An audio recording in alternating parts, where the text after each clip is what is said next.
Hola chicos, bueno, esta va a ser, es una, eh, digamos que una sesión extraordinaria. Por ciertas cuestiones tuve que pregrabar esta clase, pero no se preocupen, de todos modos voy a estar atenta por los mensajes dentro de Classroom. Entonces vamos a ver qué es lo que vamos a estar desarrollando. Como les decía, en habilidad lectora, pues estamos enfocándonos en esa, como dice el título, redacción y comprensión de textos académicos. Entonces tenemos que empezar por lo básico. Cuando hacemos un trabajo, nos dejan un proyecto, casi siempre lo primerito es que tenemos que investigar fechas, bibliografías, características, definiciones, X. Ajá. Y tenemos ciertos vicios en cuanto a la manera en que procesamos y presentamos esta información. Aquí me voy a regresar un poquito en el tiempo. Voy a sacar mi marcatexto. Pues ahora le voy a poner un color verde. Ajá. ¿Si es mi marcatextos? No, es el plumón resaltador. Bueno, el caso es que hace mucho, mucho tiempo, ajá, antes del internet, antes de las computadoras, la gente como yo, a la edad de ustedes, cuando nos dejaban de tarea investigar, no teníamos muchas opciones. Era súper guau aquel que tenía en su casa una enciclopedia, ya tenía la vida resuelta, una enciclopedia de chorro mil tomos. Entonces era muy fácil porque eran, creo que en esa época eras como wow si tenías la enciclopedia británica en tu casa que te ocupaba media pared, ajá. Y luego nace la enciclopedia en carta y tira todo eso abajo. Pero bueno, teníamos que ir a las bibliotecas y era la base para toda investigación. Desde pedir un diccionario especializado hasta precisamente buscar en una colección de enciclopédica o de tesis o incluso hasta en hemerotecas donde tienen periódicos, tesis y material multimedia. Era lo básico. No había, que quiero insistir, que no había computadoras ni internet, entonces se trabajaba de una manera muy específica. ¿A qué voy con esto? Nuestro tema tiene que ver con las fichas bibliográficas, que esto es un tema de secundaria, fue un tema, me supongo que de lectura y redacción, y aquí se los vengo a traer a estas alturas de quinto semestre porque es importante, no la ficha físicamente, sino que entiendan para qué sirve. Ajá. Ay, me fui muy adelante, perdón. Voy a regresar con mi marcador, porque ese sí lo veo. No eran comunes las computadoras, entonces, ¿qué teníamos que hacer? Llegabas a una biblioteca y a veces no podías llevarte ese libro prestado porque era un ejemplar, un único ejemplar y por políticas no te lo prestaban. Lo que tenías que hacer en ese momento era lo mucho y eso también estaba regulado dependiendo si era un tomo antiguo o que lo pudieras dañar, estaba prohibido fotocopiarlo. Entonces tenías que copiarlo a mano, así era la realidad de triste en esa época. Entonces, al no poderlos tener en préstamo, pues solo podíamos tener esas fotocopias o transcripciones a mano. Y entonces tú salías de la biblioteca con un montón de hojas y apuntes. Y casi siempre pasaba que este documento, este resumen, ¿de dónde lo saqué? Ajá. No sabías, entonces no veías el orden. Esa es la función de las fichas bibliográficas, a grandes rasgos. Necesitábamos llevar un orden en la información obtenida y las fuentes consultadas. Es algo que actualmente se pierde mucho porque es tan sencillo como copiar, pegar el link y si se me olvidó qué era, abro el link y entonces ya me acuerdo de lo que es. Entonces, a lo mucho que podías aspirar era tener esa anotación de fuentes. Sigue siendo importante porque a estas alturas que ustedes están en quinto semestre, se van a topar con exámenes de admisión que les piden un texto argumentativo de por qué quieres entrar a esta universidad o que desarrolles un tema y necesitas hacer ese manejo de fuentes.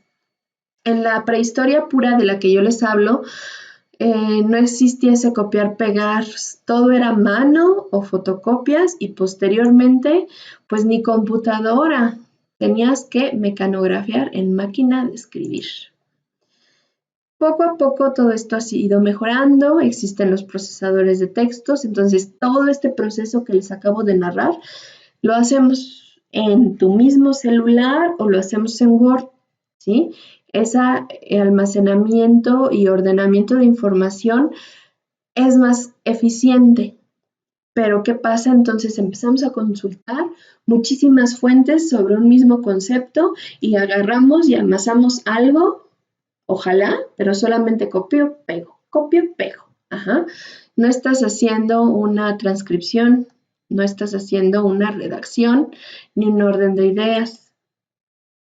Es importante que, perdón por el dedazo de focha bibliográfica, se me olvidó corregirlo. Lo voy a corregir en su documento de Word. Si es que no lo subí ya para este momento, bueno, ya, no pasa nada.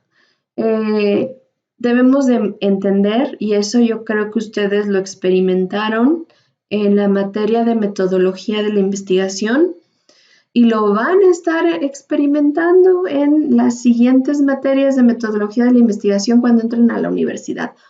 Chicos, todas las carreras llevan metodología de la investigación. ¿Tiene un porqué? Porque en todas las carreras tenemos que desarrollar temas, tenemos que argumentar, tenemos que crear ideas, ensayos, convencerte de que el verde no es verde y se llama Verdi. Ajá. ¿Y cómo lo voy a hacer? Buscando fuentes, ajá, que respalden mis ideas o que me lleven a crear unas nuevas. Y para esto necesito este orden en mis fuentes. Las fuentes no han cambiado mucho. Ajá, las fuentes de información siguen siendo las mismas, solamente se han trasladado, digamos que han hecho como cuello de botella hacia un medio, ajá, que es la Internet. Pero en ella encontramos libros, encontramos periódicos, encontramos revistas y material multimedia. Esas son nuestras fuentes de información clásica. Ajá. Siempre que se te asigne una investigación o redacción de un texto argumentativo, debes distinguir estas fuentes, saber cómo citarlas y referenciar. Y el primer paso es la ficha bibliográfica, el escribir esa referencia, ¿sí? Y eso ayuda a sustentar el trabajo. Hay fuentes nuevas, estas que les acabo de palomear son las que conocemos, las de siempre, pero el Internet nos ha traído otro tipo de fuentes de información. Por ejemplo, la bendita Wikipedia. Que tengan cuidado, ya saben que sí, nos saca de problemas, pero acuérdense que la Wikipedia tiene un problema en específico y es que tú haciéndote tu cuenta en Wikipedia puedes editar los artículos. Y puede darse el hecho, y lo hice alguna vez por allá del 2014, más o menos. Era un poquito más fácil editar Wikipedia. Ahorita no es tan fácil, pero se puede editar. Y les dejé investigar a unos alumnos sobre X tema. Hagan de cuenta que no sé en qué año fue la independencia de México, en 1810, pero yo busqué la Wikipedia y edité el artículo y puse una fecha 1930, ajá, 1970, 1968. Antes de pedirle la tarea. Y sucedió que todo mundo me trajo el trabajo diciendo que la independencia de México había sido en la fecha que yo había puesto en la edición de Wikipedia. Entonces, ven qué fácil podemos caer en errores. Wikipedia no es tan mala. pero hay otras fuentes. Existen los blogs también, y hay que tener mucho cuidado porque no es lo mismo un blog escrito por Super Braiga 33, que quién sabe quién es, si es hombre, mujer o quimera, a que sea un blog de, no sé, un fotógrafo, un artista, un escritor, alguien que se identifica, que tiene un currículum, que tiene experiencia o tiene una empresa. Hay niveles, ajá. No quiere decir que uno es mejor que otro, pero digamos que uno es un poco más confiable que el otro, un poco, nada más. Otras fuentes son lo que se llaman los repositorios de universidades. Muchas universidades alrededor del mundo tienen como abiertas sus puertas digitales para que todos consultemos materiales de investigación que han hecho sus alumnos, sus mismos profesores, cuando tienes o vas a hacer el grado de doctorado, tienes que realizar una investigación y hagan de cuenta que haces tu tesis, pero tú no pasas esa tesis, al menos que la presentes y la publiques. Entonces, estos medios y repositorios sirven de eso, de publicación para investigaciones de nivel licenciatura, maestría y doctorado. Y por supuesto, los materiales multimedia, el podcast, solo puse podcast, pero es uno entre muchísimos. Los podcasts en específico, porque creo que fueron realmente los primeros materiales multimedia donde varios creadores y creativos dialogaban sobre temas y investigaban y hacían debates, mesas redondas, y era de acceso gratuito para todo público. Estas son fuentes nativas y propias de Internet. Entonces, también son válidas y también se tienen que citar. Y la idea es que vamos a aprender más o menos cómo se hacen esas referencias, ¿ok? Y a todo esto que he mencionado, ¿para qué y qué es una ficha bibliográfica? Es una técnica para hacer anotaciones. ¿Anotaciones de qué? De tus fuentes que consultaste o consultarás. Ajá. Su estructura básica es tener un autor, en la mayoría de los casos. También hay una manera de citar cuando no hay un autor definido o el texto es anónimo, pero sí está sustentado. Hay un título. Edición y editorial tiene que ver cuando estamos citando un material impreso, específicamente un libro. Y aquí es donde se va transformando dependiendo la fuente que estemos pues referenciando en nuestra ficha bibliográfica, un lugar o dirección y un año, que puede ser un año, el año en que se creó o el año en que lo consultas. Aquí lo podemos resumir el año como fecha. Voy a poner un ejemplo, ¿sí? De cómo es la estructura. Esto ustedes ya lo vieron, ya lo saben, solo estoy recordándoles un poquito. Ajá. Siempre se comienza por los apellidos, generalmente son en mayúscula, coma, el nombre del autor, punto, el título que puede ir en negritas o incluso en oblicuas. Si estamos hablando de ediciones físicas, tienes que poner el número de edición y la editorial y el lugar de publicación y el año. ¿Cómo quedaría? Este es un ejemplo de un libro que se llama Técnicas de la Investigación Social, escrita por Ander Ezequiel, es una séptima edición, la editorial Humanitas, que es de Buenos Aires, y este libro salió en el 2005. Esa es mi anotación para la ficha bibliográfica. Ya cuando estás elaborando un documento en formato APA, aquí ya hiciste la referencia, falta la cita, que es, ok, de este libro, ¿qué estoy ocupando en mi escrito? Eso lo vamos a ver más adelante, o más bien lo vamos a recordar. ¿Qué es lo que vamos a hacer? Esto va a ser su actividad para la siguiente semana, o sea, hay que entregarlo antes de la siguiente clase, por favor. Al momento en el que estoy grabando esto, faltan muchísimos de ustedes de realizar sus, ¿cómo se dice? sus participaciones en el foro sobre la lectura de Julio Cortázar. Los invito en manera de lo posible que por favor lo hagan. Recuerden que nuestra materia tiene poquitas cosas porque es una vez a la semana y el no entregar algo te puede afectar y qué oso irte a trabajo de recuperación guión extraordinario de una materia optativa. Ajá. Entonces, bueno, su trabajo de esta semana les proporciono cuando descarguen esta presentación, pues le dan clic. De hecho, estoy haciendo una referencia bibliográfica de este material, que es una guía para elaborar fichas bibliográficas. Ajá. Viene muy estructurado y muy sencillo los ejemplos de cómo vas a hacer la referencia de un cassette, de un programa de televisión, de un artículo en internet, de un libro, de una revista, etcétera, de todas las fuentes que se te pueden presentar. Tu trabajo para la siguiente semana es hacer esta tablita que te estoy presentando aquí. Hay que desarrollar ejemplos de 5 tipos de fuentes. Aquí vas a escribir la estructura. Me regreso a la otra diapositiva,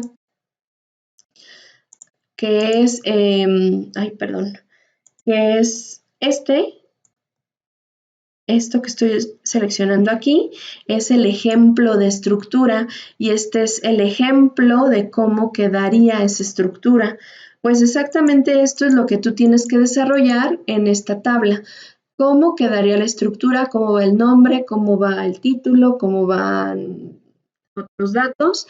Y un ejemplo. Trata que en manera de lo posible, porque esta guía contiene ejemplos también, en manera de lo posible que no sean ejemplos de la guía, los voy a estar revisando, por favor. Son 5 tipos de fuentes, nada más es eso, que recordemos cómo se hace esta referencia bibliográfica de una fuente. Todavía no vamos a entrar en rollos de formato APA, que sí lo vamos a tocar definitivamente porque tienen materias que prácticamente se les va a exigir un poquito respetar este formato. Entonces, bueno, esta materia es precisamente para ayudarles a que sus trabajos cumplan con algo tan básico como es el formato APA, ¿ok? Y bueno, ¿qué pendientes tenemos? Recordamos, si estás viendo esto fuera de tiempo, en diapositivas de clase, descargas el documento en PDF de esta diapositiva y este video para que sepas y entiendas las explicaciones y no olvides tu pase de lista. Por ahí a algunos se les está yendo y estoy anotando retardos y 3 retardos yo ya comunico a dirección para que se comuniquen en sus casas de qué está pasando. Ajá. Por ahí creo que me faltaban algunos de hacer su evaluación diagnóstica, por favor, eso debió haber quedado desde la primer clase, se los encargo porque vale como, hagan de cuenta que es como una firma, es como un trabajo. Si no lo haces, te va a quitar puntos, si sacas baja calificación no te afecta, solo es que lo hayas hecho.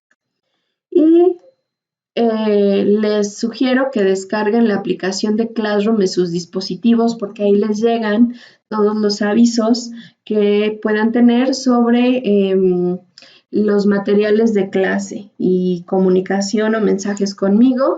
Y por último, también les estoy poniendo el documento del formato de tareas escritas, que ya lo conocen, nada más está actualizado con las fechas de este ciclo escolar para que lo tengan pendiente, porque bueno, se les van a estar requiriendo trabajos en ese formato.